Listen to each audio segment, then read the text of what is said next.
रामकृष्ण हरी मित्रांनो, सर्वांना जय भीम, जय शिवराय। मित्रांनो, एकनाथ शिंदे गट आणि उद्धव ठाकरे गट यामधील गटाच्या संघर्षाचा निकाल काल लागला आणि माननीय प्रकाश आंबेडकर साहेबांनी त्या निकालाचं स्वागत केलेलं आहे। या निकालाचं स्वागत करताना माननीय प्रकाश आंबेडकर साहेब म्हणाले की सुप्रीम कोर्टाच्या निकालानंतर असा निकाल लागणं हे अपेक्षित होतं।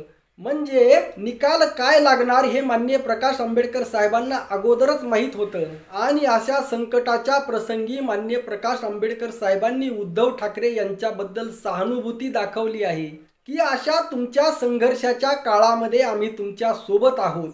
मित्रांनो, चलत्या काळामध्ये चालू काळामध्ये साथ देणारे एक नाही हजारो भेटतील, परंतु पडत्या काळामध्ये साथ देणारे कमी असतात आणि अशा पडत्या काळामध्ये ठामपणे खंबीरपणे माननीय प्रकाश आंबेडकर साहेब तुमच्या सोबत उभा आहेत याची जाणीव उद्धव ठाकरे यांनी आता येणाऱ्या काळामध्ये ठेवणं गरजेचं आहे। मी असं यामुळे म्हणत आहे की उद्धव ठाकरे गटातील काही जण अजून सुद्धा हवेमध्ये आहेत। खास करून सुषमा अंधारे आणि संजय राऊत यांच्यामुळे अनेक पदाधिकारी हे सोडून जात आहेत आणि अशामध्ये ही लढाई एवढी सोपी सहज होणार नाही हे लक्षात घ्या। आणि अशा परिस्थितीमध्ये सुद्धा येणाऱ्या काळात जर उद्धव ठाकरे लोकसभेच्या 23 जागा मागत असतील तर अगोदर त्यांनी ते आत्मपरीक्षण करावं। उदाहरणार्थ मित्रांनो, बीडमध्ये शिवसेनेचं जे थोडंफार वर्चस्व होतं हे संपूर्ण वर्चस्व संपुष्टात आलेलं आहे। अशी अवस्था अनेक जिल्ह्यामध्ये झालेली आहे। म्हणजे 70% शिवसेना ही आज एकनाथ शिंदेंकडे आहे, फक्त 30% शिवसेना उद्धव ठाकरे यांच्याकडे उरलेली आहे। अशा परिस्थितीमध्ये जर उद्धव ठाकरेंना तरायचं असेल तीच अवस्था शरद पवारांची झालेली आहे। अशा परिस्थितीमध्ये शरद पवारांना जर तरायचं असेल आणि मित्रांनो, काँग्रेसची अवस्था तर राष्ट्रवादी आणि शिवसेना यांच्यापेक्षा सुद्धा खराब आहे। काँग्रेसमध्ये एकटे राहुल गांधी जर सोडले तर कोणताही नेता अस्तित्वात आहे की नाही हेच कळायला मार्ग नाही। काँग्रेसचे जे नेते आहेत त्यांना आपापल्या मतदारसंघ वगळता बाहेर कोणी सुद्धा विचारत नाही। काँग्रेसमध्ये सर्वमान्य असा एकही चेहरा महाराष्ट्रामध्ये नाही। किमान उद्धव ठाकरे महाराष्ट्रामध्ये कोणत्याही जिल्ह्यात जरी गेले तरी त्यांच्याकडे काही ना काही कार्यकर्ते आहेत, माणसं आहेत, त्यांच्यावर प्रेम करणारा एक गट आहे।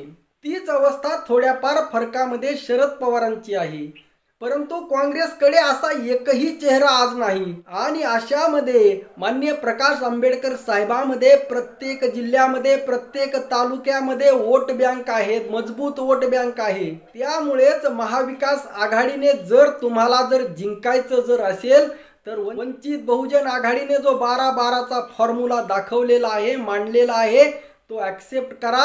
तुमच्याकडे त्याशिवाय दुसरा पर्याय नाही।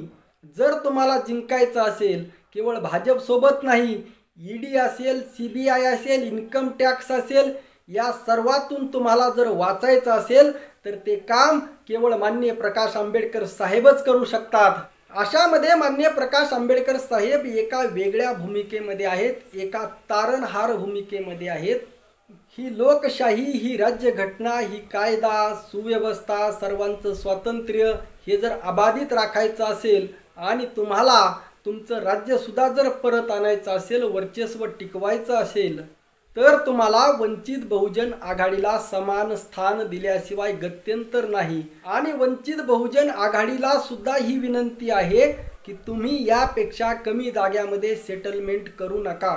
मित्रांनो, निश्चितच तुमच्या मनामध्ये जशी उद्धव ठाकरे यांच्याबद्दल सहानुभूती आहे अगदी तशीच माझ्या मनामध्ये सुद्धा आहे, परंतु राजकारण हे केवळ सहानुभूतीवर चालत नसतं, त्याकडे यथार्थ दृष्टीने सुद्धा पाहावं लागतं, वास्तव दृष्टीने सुद्धा पाहावं लागतं।